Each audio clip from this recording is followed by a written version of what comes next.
Hello students. तो बच्चे, आज हम अपना नया चैप्टर स्टार्ट करने जा रहे हैं, that is how do organisms reproduce. इसमें हम थोड़ा सा रिप्रोडक्शन के बारे में पढ़ेंगे, कैसे ऑर्गेनिजम्स रिप्रोड्यूस होते हैं। ठीक है, कितने तरह की रिप्रोडक्शन होती है, सेक्सुअल, एसेक्सुअल। लेकिन ये जो हम लेक्चर रिकॉर्ड करने जा रहे हैं, ये जो आप लेक्चर देखने जा रहे हो, इसमें बच्चे सिर्फ एसेक्सुअल रिप्रोडक्शन के बारे में मैंने बता रखा है।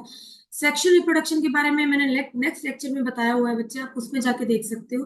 फिलहाल आज हम पढ़ने वाले हैं अबाउट एसेक्सुअल रिप्रोडक्शन। सबसे पहले हम जानेंगे व्हाट इज रिप्रोडक्शन। ठीक है, अब रिप्रोडक्शन होती क्या है? Basically the production of new species, sorry, the production of new organisms from already existing organisms of the same species. Reproduction क्या है बच्चे? रिप्रोडक्शन, नया ऑर्गेनिज्म प्रोड्यूस होना, पहले वाले से, पहले जो एग्जिस्ट कर रहा है उससे क्या प्रोड्यूस होना? नया organism of same species. Same species क्यों बताया? क्योंकि जैसे ह्यूमन बींग्स है वो एक स्पीसीज है, कैट्स है वो एक स्पीसीज है, डॉग्स है वो एक स्पीसीज है। तो अपनी स्पीसीज में ही हमेशा जो ऑर्गेनिज्म है वो रिप्रोड्यूस करता है, किसी और स्पीसीज का नहीं कभी भी रिप्रोड्यूस करता। क्लियर है? ह्यूमन बींग से हमेशा ह्यूमन बींग से बच्चे ही बच्चे पैदा होते हैं, कभी भी किसी और स्पीसीज का कुछ भी ऑर्गेनिज्म पैदा नहीं होता। ठीक है, तो यहाँ पे हम बोल सकते हैं the production of new species, new organism from already existing organism of same species. Clear है? अब significance of reproduction, what is the significance of reproduction? Importance क्या है बच्चे? The process of reproduction ensures continuity of life on earth. Reproduction is essential for the survival of a species on this earth. कहने का मतलब क्या है कि survive individual क्या सर्वाइव कर जाएगा अगर रिप्रोडक्शन नहीं हुई?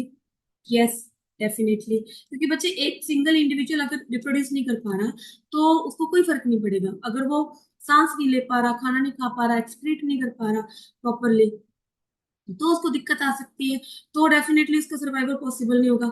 लेकिन अगर रिप्रोड्यूस नहीं कर पा रहा तो उसको कोई प्रॉब्लम नहीं है। लेकिन अगर हम बात करें तो क्या स्पीसीज के सर्वाइवल के लिए रिप्रोडक्शन जरूरी है?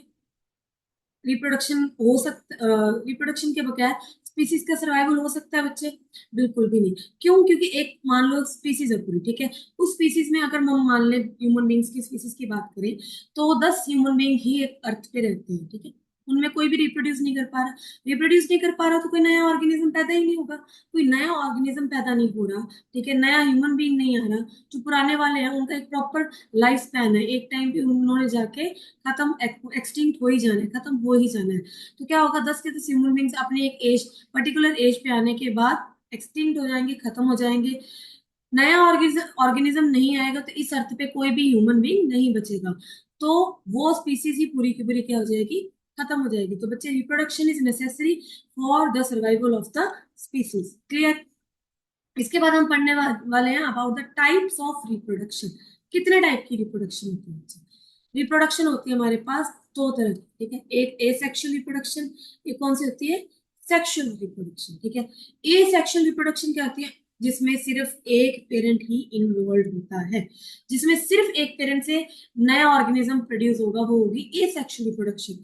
और सेक्सुअल रिप्रोडक्शन का मतलब क्या होता है? जिसमें टू पेरेंट्स इन्वॉल्व होते हैं, जिसमें दो पेरेंट से ही मिलके नया ऑर्गेनिज्म प्रोड्यूस होता है। अब बच्चे, एक ही पेरेंट से नया ऑर्गेनिज्म प्रोड्यूस हो रहा है तो यहाँ पे किसी भी तरह के कोई भी सेक्स सेल्स या गैमीट फॉर्मेशन नहीं होगी। गैमीट फॉर्मेशन जैसे हम ह्यूमन बींग्स में क्या होता है कि मेल से स्पर्म बन के आता है, फीमेल से एग बन के आता है। दोनों के जो मेल से भी गैमीट बनता है, that is in form of sperm, in form of sperm, and female में इन फॉर्म ऑफ ओवा और एग। ठीक है, the gamete is formed. ठीक है, then these two gametes fuse together and they form a new individual. ठीक है, इसमें क्या होता है? लेकिन ए सेक्शन में बच्चे, एक ही पेरेंट होता है तो किसी गेमेट फॉर्मेशन की नीड नहीं होती। एक ही पेरेंट से नया इंडिविजुअल प्रोड्यूस होता है। हाँ, किसी एक ऑर्गेनिज्म में स्पोर फॉर्मेशन जरूर होती है बच्चे। गैमेट फॉर्मेशन नहीं होती लेकिन स्पोर फॉर्मेशन होती है एक इंडिविजुअल में। वैसे तो असेक्सुअल रिप्रोडक्शन बहुत ही टाइप की होती है, लेकिन वो हम आगे पढ़ेंगे कि कितने कितने टाइप के, कौन कौन सी एसेक्सुअल रिप्रोडक्शन किस ऑर्गेनिज्म में होती है, उसके बारे में नेक्स्ट में पढ़ने वाले हैं। यहाँ पे हम एक चीज इतना याद रखेंगे, एसेक्सुअल रिप्रोडक्शन में कितने ऑर्गेनिज्म होते हैं बच्चे? सिर्फ वन ऑर्गेनिज्म, सॉरी, एक पेरेंट ही इन्वॉल्व होता है। और सेक्सुअल में दो पेरेंट्स इन्वॉल्व होते हैं। यहाँ पे आप देख पा रहे हो, सेक्सुअल में दो पेरेंट्स हैं। ठीक है, इससे भी एक गेमेट आया, इससे भी एक गेमेट आया, फीमेल से आया, देन दोनों ने फ्यूज किया और क्या बना दिया, जाइगोट। क्या बनाएंगे, जाइगोट। जाइगोट के बाद क्या बनेगा, एम्ब्रियो। क्या बनता है हमेशा, एम्ब्रियो। एम्ब्रियो के बाद बच्चे बेबी। दोबारा एम्ब्रियो के बाद वो किसमें मेच्योर होता है, बेबी में। किसमें मेच्योर होगा, बेबी में। अगर हम यहाँ देखें ए सेक्शुअल रिप्रोडक्शन, वैसे तो बच्चे यहाँ पे एक टाइप दी हुई है, लेकिन हमारे पास कई टाइप्स है जिसमें एक ही पेरेंट से नए जो ऑर्गेनिज्म है वो प्रोड्यूस हो रहा है। ठीक है, यहाँ पे जैसे सिंगल ऑर्गेनिज्म है, this is a hydra, diagram of hydra. ठीक है, अभी ये बच्चे एक तरह के एनिमल है। ठीक है, इससे क्या हो रहा है कि छोटी सी बड प्रोड्यूस हो रही है। छोटी सी बड देन धीरे धीरे धीरे धीरे धीरे धीरे मेच्योर होती होती होती होती क्या हो जाएगी, बिल्कुल डिटैच हो जाएगी। डिटैच होने के बाद ये यहाँ पे हम फिर से दोबारा नीचे सॉइल में फिर से दोबारा क्या करेगा, as a new individual grow करेगा। क्या करेगा, as a new individual grow करेगा। क्लियर है। वैसे ही यहाँ पे आप देख पा रहे होंगे कि इसमें सिर्फ एक सिंगल पेरेंट इन्वॉल्व था। सेम यहाँ पे क्या है कि only one parent is involve, और सेक्सुअल में टू पेरेंट्स इन्वॉल्व रहेंगे। ठीक है बच्चे, इसके बाद नो सेक्स सेल्स और गेमेट्स आर फॉर्म। कोई भी गेमेट्स नहीं फॉर्म होंगे, लेकिन सेक्सुअल में क्या होगा, गेमेट्स फॉर्म होंगे डेफिनेटली। इसके बाद no fusion of gametes takes place, thus zygote is not form. Asexual में क्या होगा, कोई भी फ्यूजन टेक प्लेस नहीं करेगी, गेमेट्स ही नहीं बनेंगे तो फ्यूजन भी नहीं होगी। ठीक है, फ्यूजन नहीं होगी तो जाइगोट भी नहीं बनेगा। अगर फ्यूजन होती है तभी क्या बनेगा, जाइगोट बनेगा। फ्यूजन मतलब दो लिमिट्स का आपस में फ्यूज होके क्या बना देना, जाइगोट। जाइगोट नहीं बनेगा तो इधर जब फ्यूजन होगी डेफिनेटली दो गेमेट्स बनेंगे तो फ्यूजन भी होगी। दो गेमेट्स है, फ्यूजन भी होगी और जाइगोट भी बनेगा। ठीक है, जाइगोट भी बनेगा। ठीक है बच्चे, अगर आपको डिफरेंस आता तो आप ए सेक्शुअल और सेक्सुअल के बीच में ऐसे डिफरेंस बता सकते हो। क्लियर। इसके बाद इसके बाद हम पढ़ेंगे अबाउट डीएनए। देखो बच्चा, एक सिंपल सी बात है, कोई भी ऑर्गेनिज्म रिप्रोड्यूस कर रहा है, चाहे वो सेक्सुअली क्यों नहीं कर रहा है, चाहे वो सेक्सुअली क्यों नहीं कर रही, आपने एक चीज नोटिस की होगी कि हमेशा सिमिलर ऑर्गेनिज्म ही आगे प्रोड्यूस हो रहा है। क्यों उसमें डिफरेंसेस नहीं आ रहे, यहाँ सिमिलर कैसे होता है, क्या ऐसी इंफॉर्मेशन जाती है आगे वाले इंडिविजुअल में कि वो बिल्कुल सिमिलर होते हैं अपने पुराने वाले इंडिविजुअल से। जो अपना पेरेंट उसका ऑर्गेनिज्म होता है उसके बिल्कुल ही सिमिलर होता है जो न्यू इंडिविजुअल होता है। क्यों, क्योंकि पेरेंट इंडिविजुअल से बच्चे हमेशा इंफॉर्मेशन कॉपी होके जाती है न्यू इंडिविजुअल से। इंफॉर्मेशन कॉपी होती है इन फॉर्म ऑफ डीएनए। ये बच्चे आपके सामने आप डीएनए की स्ट्रक्चर देख पा रहे होगे, डीएनए की स्ट्रक्चर देख पा रहे होगे। इसमें क्या होता है बच्चे, छोटे छोटे कोड्स प्रेजेंट होते हैं जिनको हम बोलते हैं जीन्स। इन जीन्स के ऊपर एक एक पर्टिकुलर करेक्टर की इंफॉर्मेशन प्रेजेंट होती है हर इंडिविजुअल की। ठीक है, इंफॉर्मेशन आगे वाले इंडिविजुअल में जाती है और जो इंस्ट्रक्ट करती है कैसे पूरी स्ट्रक्चर बननी है। तो डीएनए है जो कॉपी होके जाता है नए इंडिविजुअल में और सारी इंफॉर्मेशन प्रोवाइड करता है कि पुराने इंडिविजुअल में क्या क्या चीजें प्रेजेंट थी। क्लियर है। इसके बाद अब डीएनए काम क्या रहता है, the individual produced during reproduction are similar to each other and their parents. Individual जो प्रोड्यूस होते हैं रिप्रोडक्शन के टाइम वो आपस में भी सिमिलर होते हैं, अपने पेरेंट्स से भी सिमिलर होते हैं। This similarity occurs because of DNA. किसकी वजह से होती है, डीएनए की वजह से, क्योंकि डीएनए कॉपी होके जाता है पेरेंट से इंडिविजुअल, नए इंडिविजुअल में। During reproduction DNA copying takes place. Reproduction के टाइम क्या होता है बच्चे, डीएनए कॉपी होती है। ठीक है, होता है। उसके बाद however process of DNA कॉपिंग is not 100% accurate. जो डीएनए कॉपी होती है बच्चे हमेशा 100% एक्यूरेट नहीं होती, कुछ ना कुछ उससे में एरर रह जाते हैं। अगर एरर्स रह जाएंगे तो डेफिनेटली कुछ ना कुछ कोड्स उसके बदल जाएंगे। कोड्स बदलेंगे तो इंफॉर्मेशन भी क्या हो जाएगी, इंफॉर्मेशन क्या हो जाएगी बच्चे, चेंज हो जाएगी। इंफॉर्मेशन क्या हो जाएगी, चेंज हो जाएगी। क्लियर है। इंफॉर्मेशन चेंज हो जाएगी तो कुछ ना कुछ आगे वाले इंडिविजुअल में क्या रहेंगे, कुछ चेंजेस रहेंगे जिनको हम क्या बोल सकते हैं, वेरिएशंस। क्या बोलेंगे, वेरिएशंस। जो भी चेंजेस आएंगे डीएनए कॉपी के टाइम उसमें थोड़ी बहुत एरर्स रह जाएंगे। एरर्स की वजह से बच्चे नेक्स्ट इंडिविजुअल में इंफॉर्मेशन थोड़ी चेंज होके जाएगी। इंफॉर्मेशन चेंज हो जाएगी तो क्या होगा कि वेरिएशंस क्रिएट होंगे। अब ये वेरिएशंस की इंपॉर्टेंस क्या है बच्चे, देखो आजकल क्या है कि इन्वायरमेंट क्या हो रहा है, धीरे धीरे चेंज होता जा रहा है। अगर इंडिविजुअल चेंज नहीं होगा तो वो धीरे धीरे जो चेंजिंग इन्वायरमेंट है उसको अडेप्ट नहीं कर पाएगा। इंडिविजुअल में वेरिएशंस की नीड होती है, इसीलिए वो क्या कर सकता है, चेंजिंग इन्वायरमेंट को क्या कर सकता है, अडेप्ट कर सकता है। क्या कर सकता है बेटा, अडेप्ट कर सकता है। क्लियर है। इसके बाद we are going to study about the asexual reproduction. इसके बारे में पढ़ेंगे ए सेक्शुअल रिप्रोडक्शन। अब बच्चे ए सेक्शुअल रिप्रोडक्शन में अगर हम पढ़ें, इट इज ऑफ 6 टाइप्स। कितने टाइप की होती है ये? 6 टाइप की होती है। 6 तरह की होती है। फर्स्ट इज फिजन, हाइलाइटर से कर लेते हैं। First type of individual reproduction is fission, ठीक है। Asexual reproduction first is fission, then बच्चे फ्रेगमेंटेशन, क्या आएगा? फ्रेगमेंटेशन। फ्रेगमेंटेशन के बाद देन वी हैव रीजनरेशन, क्या आएगा? रीजनरेशन। रीजनरेशन के बाद आएगा बच्चे budding, this is budding. Then spore formation, clear. Then क्या आएगा? Vegetative propagation. क्या आएगा बच्चे? Vegetative propagation. तो हमारे पास कितने टाइप की रिप्रोडक्शन है एसेक्सुअल? फर्स्ट इज फिजन, ठीक है, then fragmentation, then regeneration, then budding, then spore formation and then vegetative propagation. First is fission, fragmentation, regeneration, budding, spore formation and vegetative propagation. क्या आएगी? Vegetative propagation. सबसे पहले बच्चे हम पढ़ेंगे अबाउट फिजन। फिजन भी बच्चे दो तरह की होती है आगे, binary fission and multiple fission. Binary fission and multiple fission. Fission basically बच्चे है क्या? Fission is division. Fission is division, ठीक है। फिजन क्या है? डिवीजन। एक ऑर्गेनिज्म दो ऑर्गेनिज्म में या दो से ज्यादा ऑर्गेनिज्म में क्या करता है? डिवाइड करता है। यहाँ पे बच्चे आप देख पा रहे हो, एक ऑर्गेनिज्म दो या दो से ज्यादा ऑर्गेनिज्म में डिवाइड कर रहा है, उसको बोलते हैं फिजन। क्या बोलेंगे? फिजन। बच्चे फिजन सिर्फ यूनिसेलुलर ऑर्गेनिज्म में ही होती है। फिजन के अलावा जितने भी ये सेक्सुअल रिप्रोडक्शन के मेथड है जिनमें एक ही पेरेंट इन्वॉल्व रहता है, वो सारे किसमें होते हैं? मल्टी सेलुलर ऑर्गेनिज्म में। किनमें? मल्टी सेलुलर ऑर्गेनिज्म में होते हैं।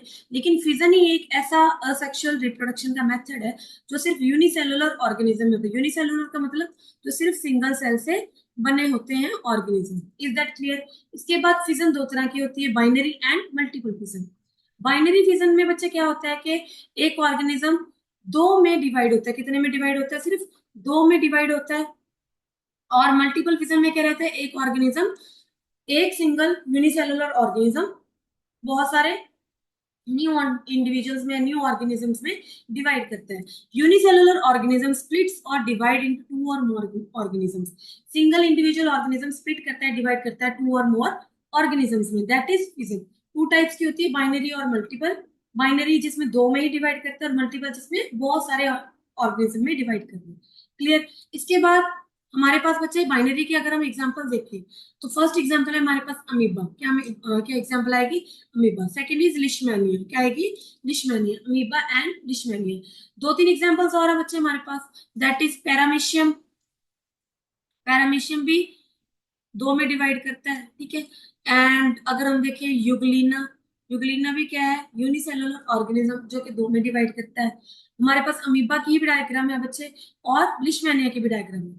यहाँ पे भी आप देख सकते हो अमीबा और लिशमैनिया, ये दोनों बच्चे दो में डिवाइड करते हैं, लेकिन दोनों में एक डिफरेंस रहते हैं।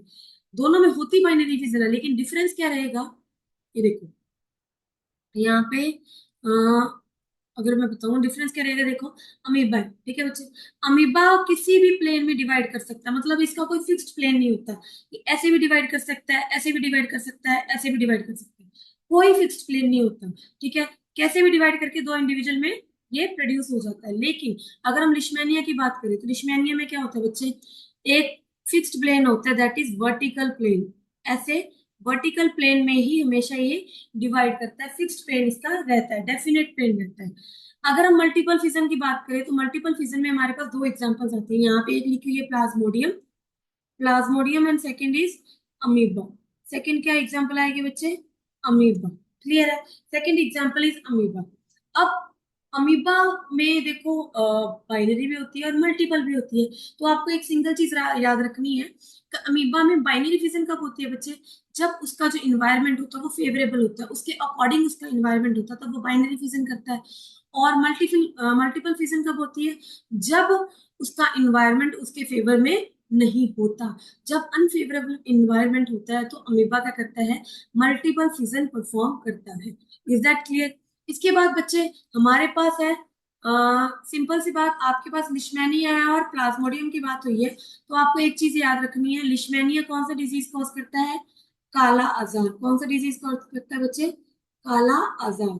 और अगर वही बात हम प्लाज्मोडियम की करें, तो प्लाज्मोडियम कौन सा डिजीज कॉज करता है? मलेरिया। कौन सा कॉज करेगा? मलेरिया। ठीक है बच्चे। इसके बाद हम बात करने वाले हैं अबाउट फ्रेगमेंटेशन। ठीक है, फ्रेगमेंटेशन के नाम से बच्चे आप समझ लोगे फ्रेगमेंटेशन में होता क्या है। Simple organism breaks into two or more pieces. When mature, then grows into new. एक सिंपल ऑर्गेनिज्म ब्रेक करता है टू और मोर स्पीसीज में, जैसे एल्गी है। ठीक है बच्चे, पानी के ऊपर आपने एल्गी देखी होगी। वो क्या करती है, जब मेच्योर हो जाती है बहुत ज्यादा, तब वो ग्रो हो जाती है, तब वो क्या करती है, ब्रेक करती है टू और मोर पीसेस में। टू और मोर पीसेस में ब्रेक करने के बाद वो जो पीसेस होते हैं वो देन नई न्यू इंडिविजुअल में क्या करते हैं, ग्रो करते हैं, मेच्योर होते हैं। क्लियर? इसको क्या बोलते हैं? फ्रेगमेंटेशन। यहाँ पे हम एग्जांपल देख सकते हैं एल्गी की, दैट इज स्पायरोगायरा। क्या बोलेंगे? स्पायरोगायरा।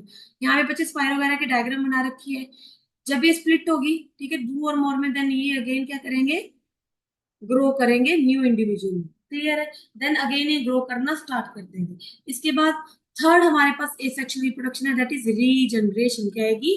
रीजनरेशन। रीजनरेशन मतलब किसी भी बॉडी पार्ट से न्यू, किसी भी बॉडी पार्ट से पूरी की पूरी बॉडी रीजनरेट कर जाना। किसी भी बॉडी पार्ट से, किसी भी बॉडी का बॉडी पार्ट टूट जाना, ठीक है, वो दोबारा रीजनरेट करना, या किसी भी बॉडी पार्ट से नई बॉडी रीजनरेट करना, दैट इज रीजनरेशन। बेसिकली बच्चे ये हम रिप्रोडक्शन के अंदर नहीं मानते, लेकिन हाँ एनसीईआरटी में गिवन है तो आप इसको मान रहे हो, that regeneration is counted under sexual reproduction. What is regeneration? The process of getting back a full organism from body part। एक बॉडी पार्ट से पूरा का पूरा ऑर्गेनिज्म हमें वापस मिलता है, वापस रीजनरेट करता है, दैट इज रीजनरेशन। इसमें एग्जांपल्स क्या है? Hydra, planaria. ठीक है, हाइड्रा एग्जांपल हो गई, प्लेनेरिया एग्जांपल हो गई। क्या होता है इसमें रीजनरेशन में? कि जैसे हाइड्रा है बच्चे, हाइड्रा की आप यहाँ पे देखो डायग्राम देख पा रहे होगे, हाइड्रा के टेंटेकल्स होते हैं। क्या होते हैं? This is these are the tentacles. अगर कोई भी एक टेंटेकल टूट जाता है तो दोबारा क्या कर जाता है? रीजनरेट कर जाता है। वैसे ही आपने लिजर्ड में देखा होगा कि अगर उसकी टेल टूट जाए तो वो क्या कर जाती है? दोबारा रीजनरेट कर जाती है। तो वैसे ही बच्चे अगर आप देखो कि स्टारफिश, स्टारफिश में क्या होता है कि अगर स्टारफिश में एक आर्म टूट जाए तो वो क्या कर जाती है? दोबारा रीजनरेट कर जाती है। जैसे दैट इज रीजनरेशन। बस बात क्या होती है कि प्लेनेरिया एक ऐसी बच्चे ऑर्गेनिज्म है जिसमें हाई पावर ऑफ रीजनरेशन होती है, तो उसकी ब्रेकडाउन कहीं से भी हो जाए, वापस पूरी की पूरी बॉडी रीजनरेट कर जाती है। यहाँ पे आप देख पा रहे होगे पूरी की पूरी बॉडी बच्चे वापस रीजनरेट कर रही है किसी भी पार्ट से। क्लियर है? तो इसके लिए क्या है, तो process of getting back a full organism from body part, that is regeneration. Next हमारे पास है बडिंग। बडिंग में क्या होता है कि पेरेंट ऑर्गेनिज्म के ऊपर छोटी सी बड ग्रो करती है, देन वो ग्रो छोटी सी बड होने के बाद देन वो मेच्योर प्लांट में, मेच्योर सॉरी ऑर्गेनिज्म में ग्रो करती रहती है। मेच्योर होने के बाद देन डिटैच हो जाती है। यहाँ पे आप देख पा रहे होगे छोटी सी बड ग्रो की, देन धीरे धीरे ये मेच्योर हो रही, मेच्योर हो के क्या हो गई, डिटैच हो गई और नया इंडिविजुअल बनाना स्टार्ट कर दिया। ठीक है, बडिंग में क्या है, small part grows out as a bud on the parent organism. पहले स्मॉल पार्ट ग्रो करता है ऐसा but on a parent organism, then detaches and forms new organism. देन वो डिटैच करता है और वो क्या फॉर्म करता है? नया ऑर्गेनिज्म फॉर्म करता है। ठीक है, एग्जाम्पल क्या है बच्चे? हाइड्रा। एग्जाम्पल क्या है हमारे पास? हाइड्रा। एक और एग्जाम्पल है दैट इज ईस्ट। क्या एग्जाम्पल आएगी? ईस्ट एग्जाम्पल एक और है जो आप वेडिंग में लिख सकते हैं। क्लियर है? नेक्स्ट बच्चे हमारे पास यहाँ पे है spore formation and vegetative propagation. First हम पढ़ेंगे स्पोर फॉर्मेशन के बारे में। स्पोर फॉर्मेशन बच्चे किसमें देखने को मिलती है? फंजाई में। किसमें? फंजाई में। और कौन सी फंजाई? हमारे पास एग्जांपल है स्पायरोगायरा, सॉरी राइजोपस। क्या बोलेंगे? राइजोपस। राइजोपस को क्या बोला जाता है बच्चे? ब्रेड मोल्ड भी बोला जाता है, क्योंकि आपने ब्रेड के ऊपर फंगस लगी देखी होगी, उसी को बोलते हैं राइजोपस। क्या बोलते हैं? राइजोपस। राइजोपस में क्या होता है बच्चे? एक छोटी सी स्पोर है, मान लो छोटी सी स्पोर है, एयर में, एयर में प्रेजेंट है। जहां भी उसको कोई ऐसा इन्वायरमेंट मिलेगा जहां पे बहुत ही ज्यादा ह्यूमिडिटी होगी, डैम्प वार्म या ह्यूमिड इन्वायरमेंट मिलेगा, वहां पे वो स्पोर जाके ग्रो करना स्टार्ट कर देगा, रूट्स बनाएगा, देन ठीक है शूट बनाएगा। शूट पे क्या प्रेजेंट रहते हैं? स्पोरेंजियम्स प्रेजेंट रहते हैं बच्चे। स्पोरेंजियम में reproductive as a reproductive unit क्या ग्रो करता है, स्पोर्स ग्रो करती हैं। देन ये बर्स्ट करता है, देन स्पोर्स सारी एयर में प्रेजेंट रहती है, देन अगेन वो स्पोर्स कहीं अपना इन्वायरमेंट देके वहां पे सेटल होके देन अगेन नया इंडिविजुअल प्रोड्यूस करती है। यहाँ पे बच्चे सिंगल इंडिविजुअल, सिंगल एक स्पोर से नए इंडिविजुअल प्रोड्यूस हो रहा है, इसलिए किसके अंदर आता है, एसेक्सुअल रिप्रोडक्शन के अंदर। The parent plant produces hundreds of microscopic reproductive units called spores. When the spore case, this spore case, it is sporangium, spore case of the plant burst. जब ये burst करता है, then the spores spread into air. When airborne spores land on the food, spread करती है air में। जब ये microscopic reproductive units, जिनको बोलते हैं microscopic reproductive units, spores, ठीक है, microscopic reproductive units है ये, जब ये एयर में जाती हैं उसके बाद बॉन्ड करती हैं लैंड पे ऑन फूड। कहाँ पे बॉन्ड करेंगी, लैंड पे या फूड पे या सॉइल पे, जहां पे भी उनको क्या मिलेगा, फेवरेबल कंडीशंस मिलेंगी, डैम्प एंड वार्म कंडीशंस। वहां पे क्या करती है, जर्मिनेट करती है और प्रोड्यूस करती है न्यू प्लांट। क्लियर? एग्जाम्पल है Rhizopus, that is bread mould also also called as bread mould. Clear है? इसके बाद बच्चे हम पढ़ेंगे about vegetative propagation. Vegetative propagation क्यों बोला गया है? सिंपली आपने देखा होगा कि प्लांट सेक्सुअल रिप्रोडक्शन कैसे परफॉर्म करते हैं, फ्लावर्स में। किसमें? फ्लावर्स में। फ्लावर्स में बच्चे मेल पार्ट प्रेजेंट होता है, फ्लावर्स में फीमेल पार्ट प्रेजेंट होता है। फ्लावर में मेल और फीमेल पार्ट प्रेजेंट होता है, डेफिनेटली रिप्रोडक्शन कहाँ पे परफॉर्म होती है, फ्लावर में। रिप्रोडक्शन बच्चे फ्लावर में होती है, तो उसके अलावा प्लांट के बाकी पार्ट्स में रिप्रोडक्शन नहीं होती, सेक्सुअल रिप्रोडक्शन परफॉर्म नहीं होती। तो जो फ्लावर है वो कौन सा पार्ट है प्लांट का, रिप्रोडक्टिव पार्ट। कौन सा पार्ट है बच्चे, रिप्रोडक्टिव पार्ट। अगर वही हम देखें फ्लावर के अलावा बाकी प्लांट के जो लीफ है, स्टेम है, ये क्या है, स्टेम है और रूट है, रूट है, ठीक है। क्या क्या पार्ट्स आ गए, लीफ, स्टेम एंड रूट्स। ये कौन से पार्ट्स हैं बच्चे, ये these are the vegetative parts of the plant. कौन से हैं, vegetative parts of the plant, ठीक है। फ्लावर रिप्रोडक्टिव पार्ट है और बाकी पार्ट्स लीफ स्टेम रूट्स क्या है, वेजिटेटिव पार्ट। जब वेजिटेटिव पार्ट्स प्लांट के उन पार्ट से नया प्लांट ग्रो करवाया जाता है, that type of asexual reproduction is known as vegetative propagation. क्या बोलेंगे, वेजिटेटिव प्रोपेगेशन। अब बच्चे new plants are obtain from the vegetative parts of the old plant, not reproductive parts like stem roots and leaves. दो तरह की vegetative propagation होती है, एक होती है नेचुरल, एक होती है आर्टिफिशियल। नेचुरल में क्या होता है कि नेचुरली उन पार्ट से नया प्लांट ग्रो करता है, और आर्टिफिशियल में क्या होता है कि हम खुद ग्रो करवाते हैं बाय डिफरेंट प्रोसीजर्स। अब नेचुरल में अगर हम देखें, तीन पार्ट्स रहते हैं, रूट, स्टेम, लीव्स। रूट्स बच्चे किस प्लांट की रूट से नया प्लांट ग्रो करवाया जा सकता है, गावा, स्वीट पोटैटो एंड डालिया रूट्स। किससे, गावा से, स्वीट पोटैटो से और डालिया रूट्स की रूट से नए प्लांट्स ग्रो करवाए जा सकते हैं। क्लियर है? स्टेम में अगर देखें, किस प्लांट की स्टेम से नया प्लांट ग्रो करवाया जा सकता है, potato, onion, ginger and garlic. Potato, onion, ginger and garlic, ठीक है। पोटैटो से करवा सकते हैं, अनियन से, जिंजर से और गार्लिक से नया प्लांट ग्रो करवा सकते हैं। उसके बाद ब्रायो, उसके बाद बच्चे लीव्स की बात करें तो लीव्स में, लीव से कौन से प्लांट में नया प्लांट, कौन से प्लांट ग्रो करवाया जा सकता है, कौन से प्लांट में ऐसे लीव्स हैं जिनसे नया प्लांट ग्रो हो सकता है, दैट इज ब्रायोफाइलम। कौन सा बोलेंगे, ब्रायोफाइलम। यहाँ पे बच्चे आप देख पा रहे हो ब्रायोफाइलम का प्लांट। यहाँ पे क्या है कि मार्जिन पे छोटी छोटी बर्ड्स ग्रो कर रखी है, मार्जिन पे, लीफ की मार्जिन पे छोटी छोटी बर्ड्स ग्रो करती है।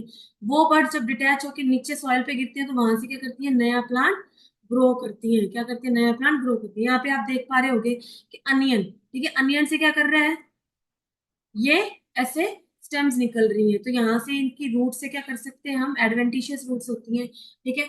अनियन की जो स्टेम पार्ट है, this is the stem part, इससे क्या कर सकते हैं, नया प्लांट ग्रो करवा सकते हैं। वहीं पे अगर हम देखें जिंजर, जिंजर पे भी छोटी छोटी यहाँ से बर्ड्स ग्रो करती हैं, बच्चे क्या ग्रो करती हैं, बर्ड्स ग्रो करती हैं, तो इनसे भी हम नया प्लांट ग्रो करवा सकते हैं।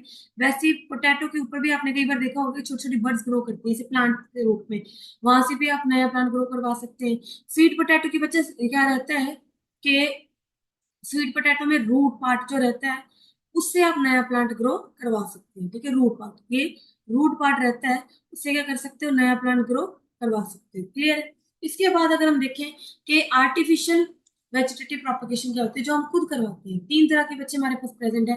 Cutting, layering and graft. कौन कौन सी? Cutting, layering and grafting. Cutting में क्या रहता है बच्चे? एक प्लांट, ठीक है, प्लांट का ऊपर वाला पार्ट स्टेम कट करके सॉइल में प्लांट कर दिया जाता है, तो कितने प्लांट्स हो गए? 2 प्लांट्स हो गए, ठीक है। ये भी आगे दोबारा ग्रो कर लेगा और यहाँ वाला कट वाला पार्ट भी ये ग्रो कर लेगा। तो ऐसे इस तरह की तरीके से कटिंग परफॉर्म की जाती है। Cutting involves cutting a piece of plant and rooting it to produce a new plant. बाद में इसको रूट कर देना सॉइल में न्यू प्लांट प्रोड्यूस करने के लिए। कटिंग अगर देखा जाए तो स्टेम कटिंग किसमें की जाती है? रोज एंड शुगर केन में। किसमें? रोज एंड शुगर केन में। और रूट कटिंग किसमें की जाती है? डालिया में। किसमें? डालिया में। क्लियर है बच्चे? इसके बाद अगर हम लेयरिंग देखें, लेयरिंग में क्या रहता है? यहाँ पे आप देख सकते हो, जैसे अगर मैं बताऊं कि सिंपल प्लांट है बच्चे, प्लांट की एक ब्रांच लेके उसको क्या कर दिया जाता है? ऐसे सॉइल में रूट कर दिया जाता है। रूट करने के बाद वहां से छोटे छोटे रूट्स और शूट निकल आती है। जब शूट निकल आएगी तो देन ये स्टेम को क्या कर दिया जाता है? कट कर दिया जाता है। क्लियर है? तो इस तरीके से लेयरिंग की जाती है। Covering branch of a plant with soil and then cutting it. उसके बाद क्या कर देना? उसको कट कर देना। एग्जांपल्स क्या रहेंगी? स्ट्रॉबेरी, गावा एंड लेमन। स्ट्रॉबेरी, गावा एंड लेमन। आपको एग्जांपल्स बच्चे इनकी याद रखनी पड़ेंगी। एक दो बार बार पढ़ने से आपको एग्जांपल्स लर्न हो जाएंगे। क्लियर है? उसके बाद ग्राफ्टिंग। ग्राफ्टिंग में क्या होता है बच्चे? एक प्लांट की स्टेम पार्ट लेके एक प्लांट, दोनों प्लांट की, एक प्लांट की स्टेम लेके दूसरे प्लांट की स्टेम काट के दूसरे प्लांट के ऊपर पहले प्लांट की स्टेम को लगा दिया जाता है, ज्वाइन कर दिया जाता है, ठीक है। दो प्लांट्स को आपस में ज्वाइन कर दिया जाता है हाफ हाफ कट करके। That is grafting. क्या बोलेंगे? ग्राफ्टिंग। मान लो 2 प्लांट्स है, दोनों सुपीरियर क्वालिटी के हैं, एक की क्वालिटी बहुत अच्छी है, दूसरी की क्वालिटी अलग तरीके से बहुत अच्छी है, तो दोनों के ऊपर वाला पार्ट काट के एक का ऊपर वाला पार्ट दूसरे पे लगा के ज्वाइन करके नया प्लांट ग्रो करवाया जाता है। That is grafting. When two different plant stems are joint. जब दो डिफरेंट प्लांट स्टेम्स को ज्वाइन किया जाता है, दैट इज ग्राफ्टिंग। किसमें की जाती है बच्चे? मैंगो में। किसमें? मैंगो में। क्लियर है? इसके बाद बच्चे हमारा लास्ट टॉपिक बचता है सेक्सुअल रिप्रोडक्शन में, दैट इज टिश्यू कल्चर। अब बच्चे ये भी एक तरह की क्या है? Vegetative propagation. वेजिटेटिव प्रोपगेशन क्या है? हमने बोला कि जो रूट स्टेम लिंक से नया प्लांट ग्रो करवाया जा सके। अब टिश्यू कल्चर में क्या होता है कि छोटा सा टिश्यू पार्ट लिया जाता है प्लांट का, ठीक है। क्या लिया जाता है? टिश्यू प्लांट प्लांट पार्ट का प्लांट का पार्ट लिया जाता है। उसके बाद बच्चे इसको क्या किया जाता है? कल्चर। क्या किया जाता है? कल्चर। इसमें क्या किया जाता है? जैसे कल्चर, कल्चर का मतलब क्या होता है कि लैब में प्रोड्यूस करना किसी चीज को, वहां पे आर्टिफिशियल इन्वायरमेंट क्रिएट करना। क्या करना? आर्टिफिशियल इन्वायरमेंट क्रिएट करना। नेचुरल के जैसे ही एक इन्वायरमेंट क्रिएट करना जो कि आर्टिफिशियल, ठीक है। आर्टिफिशियल इन्वायरमेंट उस टिश्यू के लिए हम क्रिएट करेंगे। देन वो टिश्यू क्या करेगा? धीरे धीरे वो उसके सेल क्या लग जाएंगे? डिवाइड करने लग जाएंगे। डिवाइड हो के एक मास ऑफ सेल्स बना देंगे, जिसको हम बोलते हैं बच्चे कैलस। क्या बोलेंगे? कैलस। बहुत सारा मास ऑफ सेल्स बन जाएगा जिसको हम बोलेंगे कैलस। अब ये जो सेल्स है, ठीक है, ये जो सेल्स है ये क्या? Undifferentiated cells. मतलब ये सारे सेम सेल्स हैं। अब इनको क्या करना है? हमें डिफरेंशिएट करना है ताकि कोई रूट बनाए, कोई शूट बनाए, अलग अलग काम इनको मिल सके। अब ये सारे सेल्स सेम है, इनको डिफरेंशिएट करने के लिए इनको कौन सी मीडियम में रखा जाएगा? जहां पे हॉर्मोन्स प्रेजेंट रहेंगे। जहां पे क्या प्रेजेंट रहेंगे? हॉर्मोन्स प्रेजेंट रहेंगे। जब ये अलग अलग सेल्स में हॉर्मोन्स की मीडियम में इनको डाला जाएगा, सारे सेल्स क्या हो जाएंगे? डिफरेंशिएट हो जाएंगे। डिफरेंशिएट होने के बाद कोई सेल अलग और कोई सेल अलग हो जाएंगे, सारे डिफरेंशिएट होंगे, डिफरेंट डिफरेंट सेल्स प्रोड्यूस हो जाएंगे। अब डिफरेंट सेल्स प्रोड्यूस होने के बाद कोई रूट बना देगा, कोई बच्चे शूट ग्रो कर देगा, उसमें लीव बना देगा, स्टेम बना देगा। क्लियर है? इसमें जब हार्मोनल मीडियम में रखा और डिफरेंशिएशन हुई सेल्स की, उसके बाद इन्होंने क्या बना दिया? छोटा सा प्लांटलेट। क्या बना देंगे बच्चे? प्लांटलेट बना देंगे। उसके बाद यहाँ से प्लांटलेट निकालने के बाद इसको क्या कर दिया जाएगा? सॉइल में प्लांट कर दिया जाएगा। उसके बाद ये नए प्लांट में एज अ न्यू प्लांट क्या करेगा? ग्रो करेगा। एज अ मैच्योर प्लांट क्या करेगा? ग्रो करेगा। This was tissue culture. ठीक है बच्चे? इसके बाद हम पढ़ेंगे अबाउट सेक्सुअल रिप्रोडक्शन। लेकिन सेक्सुअल रिप्रोडक्शन बच्चे हम पढ़ने वाले बट हमारे नए लेक्चर में। तब तक के लिए बच्चे सिंपल एक चीज और याद रखना, वेजिटेटिव प्रोपगेशन के कुछ फायदे रहते हैं। वेजिटेटिव प्रोपगेशन बच्चे हम उन प्लांट्स में कर सकते हैं जिनमें सीड्स प्रेजेंट नहीं है, ठीक है, जिनमें हम सीड्स के मदद से नया प्लांट ग्रो नहीं करवा सकते। और वेजिटेटिव प्रोपगेशन में क्या रहता है कि जेनेटिकली बिल्कुल सिमिलर प्लांट्स होते हैं, क्योंकि सिंगल पेरेंट रहते हैं, तो सिंगल पेरेंट में बहुत कम वेरिएशंस रहते हैं, तो जेनेटिकली डीएनए बिल्कुल सेम रहता है, तो जीन सेम रहते हैं, जेनेटिकली सिमिलर प्लांट रहता है। तो आपके पास अगर सुपीरियर क्वालिटी का प्लांट है तो आप वैसे ही बहुत सारे प्लांट्स ग्रो करवा सकते हो। और मास में बच्चे प्लांट सारे ग्रो करते हैं, ठीक है, बहुत ज्यादा नंबर में हम इनको ग्रो करवा सकते हैं, ठीक है। और क्या हो सकता है, सीडलेस प्लांट्स ग्रो कर सकते हैं। दूसरी बात, इनके अगर हम डिसएडवांटेजेस देखें तो डिसएडवांटेजेस क्या होती है, अगर एक प्लांट को डिजीज है तो बाकी सारे प्लांट को डिजीज हो जाएंगी। सेकंड क्या होता है कि अगर चेंजेस नहीं आएंगे, जेनेटिकली सिमिलर रहेंगे प्लांट्स, वेरिएशंस नहीं आएंगी, तो चेंजिंग इन्वायरमेंट को क्या नहीं कर सकते, वो अडेप्ट नहीं कर पाएंगे। क्या नहीं कर पाएंगे, अडेप्ट नहीं कर पाएंगे, ठीक है बच्चे। नेक्स्ट हम अपना इस सेक्शुअल रिप्रोडक्शन के बारे में नेक्स्ट लेक्चर में पढ़ने वाले हैं। तब तक के लिए बच्चे थैंक यू, और please like subscribe and share करना मत भूलिएगा, और कमेंट भी आप करते रहिए। अगर आपको कोई क्वेरी है वो भी आप कमेंट सेक्शन में बता सकते हो। मैं सारे कमेंट्स बच्चे आपके रीड करूंगी, अगर मुझे लगेगा कि किसी का जवाब वहीं पे देना तो वहीं पे दूंगी। अगर मुझे लगेगा कि नेक्स्ट लेक्चर में या नेक्स्ट वीडियो में मैं उस चीज का जवाब दे सकती हूँ, तो मैं आपको नेक्स्ट वीडियो में उसका जवाब डेफिनेटली प्रोवाइड करूंगी। तब तक के लिए थैंक यू।